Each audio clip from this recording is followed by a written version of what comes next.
When we get put to work and we know we're doing good work that's helping a community or helping someone out, that's basically the favorite part of it, is knowing that you're serving a purpose and knowing that your work means something. I really like the diversity, the fact that I get to work in a number of different refuges. I get to work with plants. I get to think about the effects on wildlife.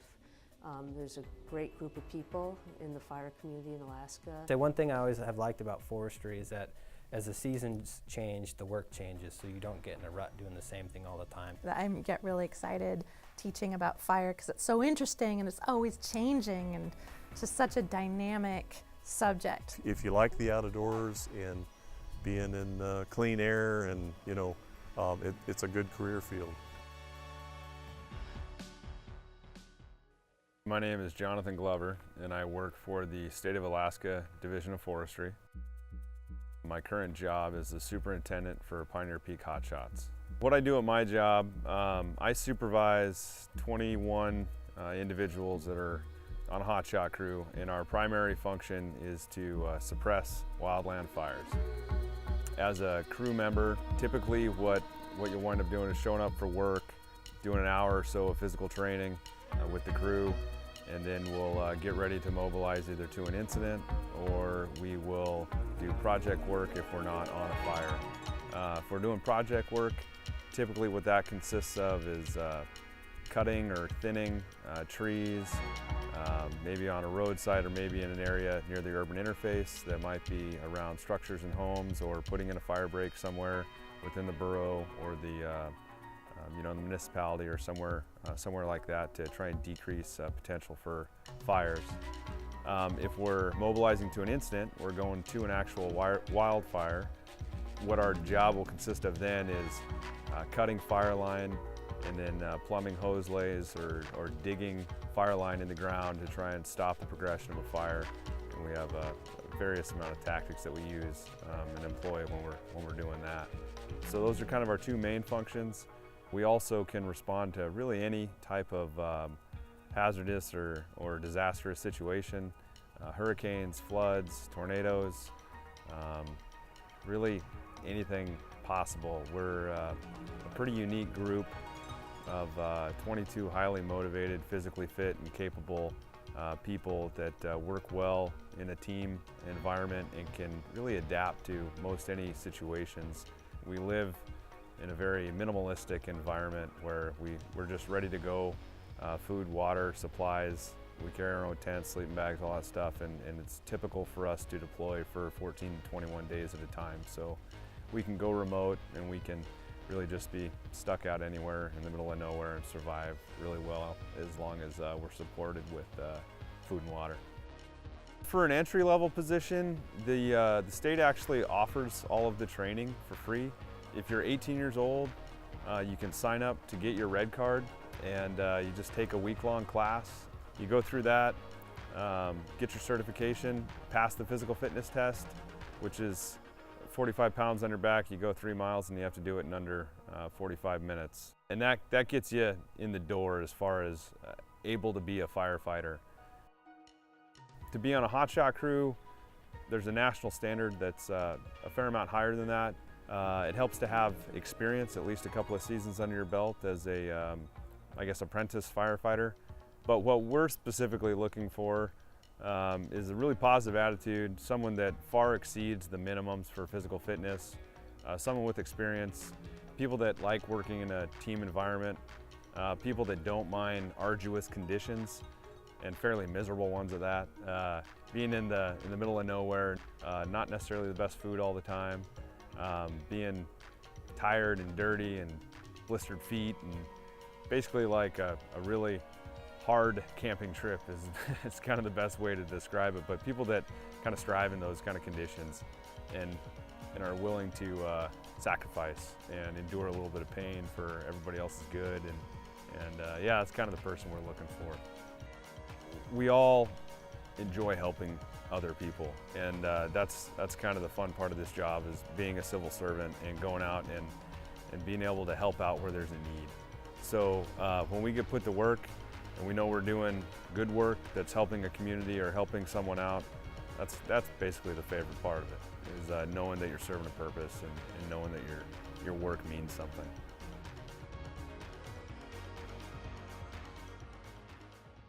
My name is Lisa Saperstein, and I'm a regional fire ecologist for the U.S. Fish and Wildlife Service in Alaska, which means I deal with fire ecology issues on any of our national wildlife refuges in the state.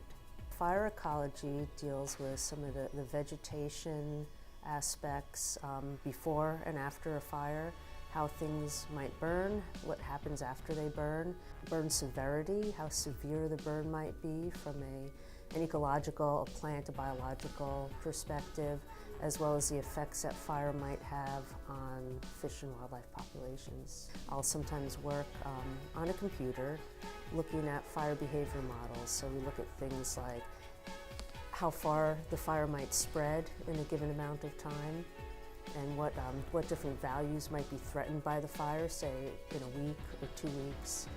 And then we provide that information to the people actually fighting the fire so they can plan accordingly. So there's a lot of variety involved, ranging from field work to the modeling aspect of it, and then the desk work. I was a wildlife biologist for Fish and Wildlife Service, and I worked on various national wildlife refuges in Alaska. So I didn't come up through the ranks on the fire line. I really like the diversity, the fact that I get to work in a number of different refuges. I get to work with plants. I get to think about the effects on wildlife. There's a great group of people in the fire community in Alaska. Each of the Department of Interior agencies, so BLM, Park Service, and Fish and Wildlife Service, has a fire ecology, and we work together on a lot of different projects. I actually have 3 degrees, a bachelor's degree in botany, a second bachelor's in wildlife biology, and then I went on to get a master's degree through the University of Alaska in Fairbanks in wildlife biology. But that was focused on fire and more from the vegetation aspect. I started working outside when I was 15 with the Youth Conservation Corps, and I've been working pretty much summertime jobs in the field ever since then. So seasonal technician jobs, naturalist jobs, working in small parks, trail crew type things. I guess the best advice I can give that I've received in various forms is getting a diversity of experience. That's what people have told me to pursue throughout my career, and that's been what's really helped me stay employed. The education aspect of it is really important. It's competitive. There's a lot of people who are looking for those types of positions. So the education is important, if you're going into the biological aspect of things. One thing I like about this job is I don't think there is a typical day. It really varies with the season and just week to week. And one of the nice things I like about it is in the summer I do get quite a bit of field work still. So some of the things I do are I'll go in after a fire and look at, say, the burn severity. I go out and collect data on the vegetation after the fire. I work on fire modeling, fire behavior modeling. So when there's an actual fire going on, I'm behind the computer and trying to figure out where that fire might go in a day's time or a week's time or 2 weeks' time, looking at the weather, the climatology, and making maps of what that fire spread might look like. And that information we provide to the people who are working on the fire in the field, if they're doing suppression, looking at that. And that helps them basically plan their course of action for the fire. One of the reasons I really like my current position is it's taken all the things I've worked on regarding habitat, wildlife, plants, and it really puts it to practical use. I really enjoy the fact that it's kind of a synergistic way of looking at what's going on in our environment and how that's changing. And I think that my expertise, my experience, and my background working on a variety of different refuges in the state, everywhere from the tundra to the boreal forest, working on wildlife projects and working a lot with the habitat, all comes together and enables me to better inform our managers of how they can treat fire on the environment.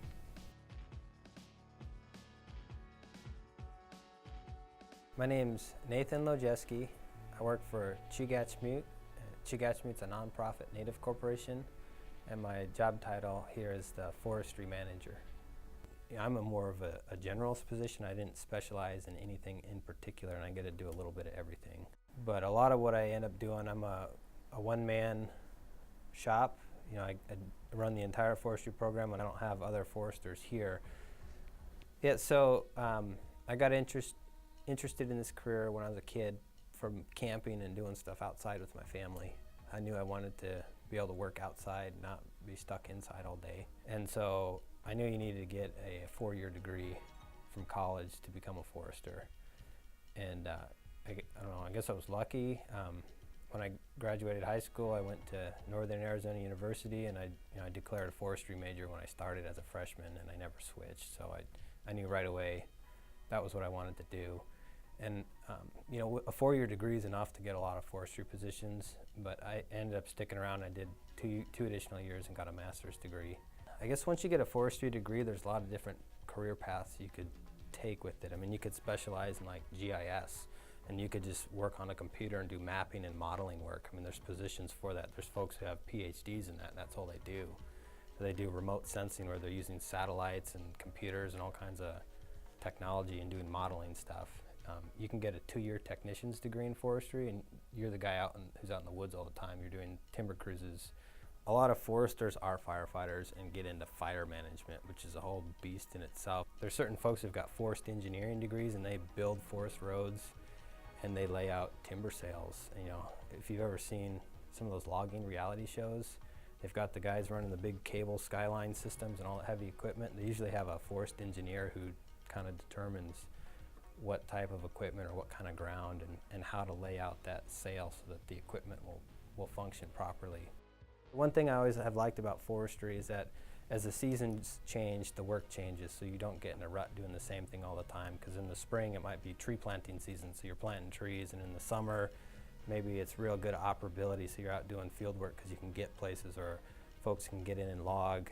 And in the winter, everything's frozen up. And actually in Alaska, we do a lot of logging in the winter because everything's frozen and you can drive bulldozers and heavy equipment across swamps and build ice roads. But the seasonality of the work changes, so you don't ever get stuck in a rut doing the same thing year round. I can tell you in the forestry field, there's a whole bunch of baby boomers who are in their 50s and 60s who are retiring.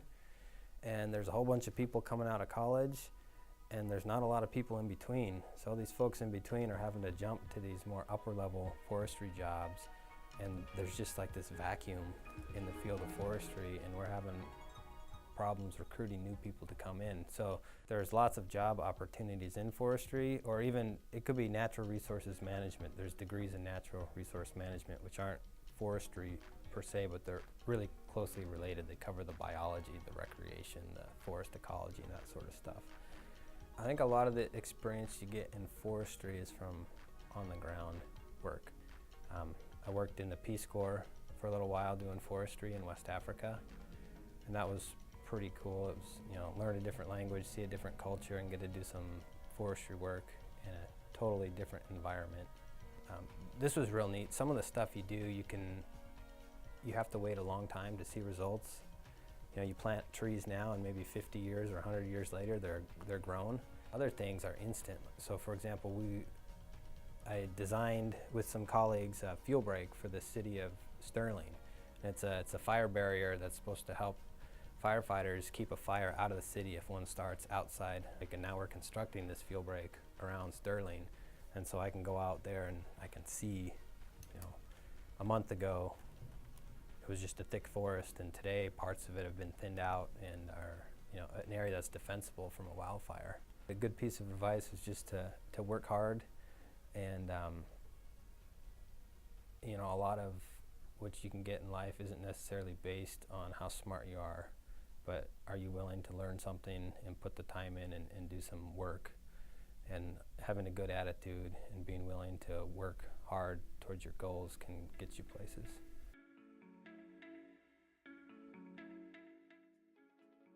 My name is Lily Goodman Allwright. I'm a contractor with the Alaska Division of Forestry. I've been in environmental and outdoor education for probably about 25 years. And then I got more into environmental education. I first started doing that in 1990 as an intern, which is a great way to start a career. It's amazing how influential that year, as me being an intern, has affected me 20 years later. I think it's been more than 20. And another thing that's really influential in what I do, it sounds crazy, but I used to be really into theater. And so I'm used to performing in front of people and acting weird and being creative with characters, and that has really helped me be a good teacher. My advisor in graduate school told me when I was actually teaching a bunch of freshman biology students, and they had to write papers, and the papers needed a lot of work, and I was giving them a lot of comments, and my advisor said, you know, the students can really only handle 3 comments. And then I realized, yeah, you can't give people too much at once. You have to really choose very carefully what you're gonna say and how to package it and make it very simple. I do teacher trainings about fire, and these are typically 15-hour workshops taught over a 2-day period. So basically, I take what other people do. So there's scientists, there's firefighters, there's the managers, people making decisions. I take all their information and I present it to people. So I do a lot of research, constantly learning, and then I put the courses together, put all the materials for the teachers, and these workshops are very interactive. We burn things, we light things on fire, and watch how they burn so we can look at fire behavior. They're not sitting in a boring course getting bored, you know, it's they're constantly doing, and fire is really I get really excited teaching about fire because it's so interesting and it's always changing, and it's just such a dynamic subject. I love seeing the light go on. I love inspiring teachers to then go and inspire their students and be able to engage them. I love learning about fire and what's happening every year and transferring that knowledge. And I also did a lot of research, and I'm published in fire ecology. So that really was helpful. And then all the education that I've been doing, my work teaching, and not only inside but outside, has really helped me to understand how to engage students. It's a very exciting thing to be not only a teacher, but somebody who's involved in doing research and learning about the latest technology and the latest innovations. So get involved doing a lot of different things and do an internship. I think that's a really great place to start, that helps you hone in your interest. And you could do more than one internship. That one was boring, maybe I'll try a different one. And really gets you set up with contacts too, of people that can help you where you want to go.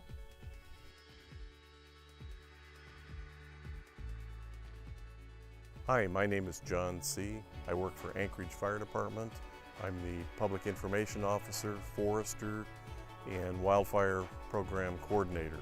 A typical day for me is arriving to the office, and I get a list of homeowners who I'm going to go meet with and do a FireWise home inspection. I meet the homeowners, and we do a walk around the property, and I point out fire hazards to the homeowners. Things like wood piles next to the home or under a deck, things like snow machines and gas cans up close to a structure, and other things that are less obvious like leaves and maybe tall grass behind a home that need to be removed. The way I got into this career was my interest and love of the outdoors, and I think that I just naturally, it kind of pulled me towards doing forestry. A professional forester goes to a 4-year or 5-year, it's an accredited program, and there are a number of states that offer a program in forestry. I worked for the U.S. Forest Service as a student, and I was also a member of a student firefighting crew. As an upperclassman, I was able to get a summer job with the U.S. Forest Service.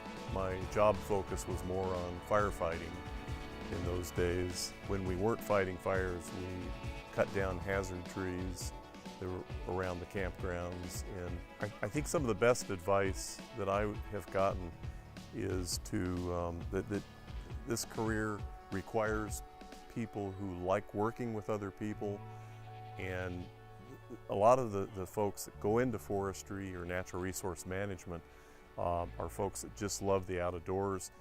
I think it's a career field where there's a lot of opportunity today. There are less young people interested in careers out of doors.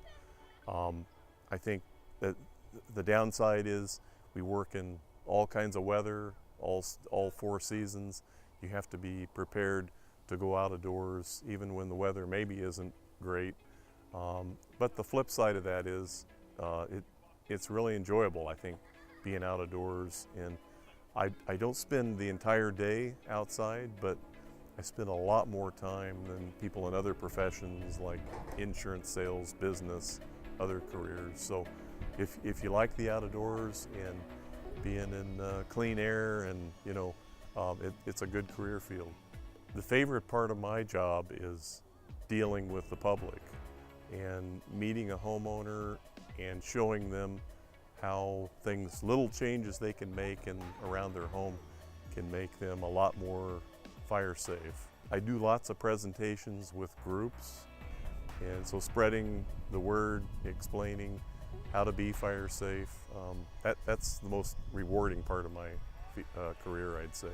My career has taken me all over the country. I've gotten to go to Hurricane Katrina, Hurricane Ivan, the Yellowstone fires, and many other dozens of major wildfires. And it's been a very exciting, challenging career from that standpoint. And I think I've been able to really make a difference in people's lives